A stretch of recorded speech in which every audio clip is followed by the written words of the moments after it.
আসসালামু আলাইকুম। আজকে আমি আমার নানুর বাড়িতে গিয়েছিলাম আমার মামার কোয়েল পাখিগুলো দেখার জন্য। মামা একদিনের 50টি কোয়েল পাখি নিয়েছিল। হঠাৎ করে এই বাচ্চাগুলো নেওয়ার কারণে তার জন্য কোনো সেট আপ তৈরি করা হয়নি, আর সেই কারণে যথেষ্ট ঝামেলা পোহাতে হয়েছে মামাকে। তাই এই বাচ্চাগুলো অনেক মারা গিয়েছিল, তার মধ্যে শুধু এখন 27টি মতো ছিল।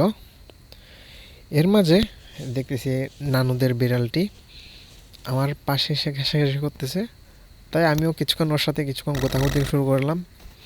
ও কিছুক্ষণ আমার সাথে খেলাধুলা করলো।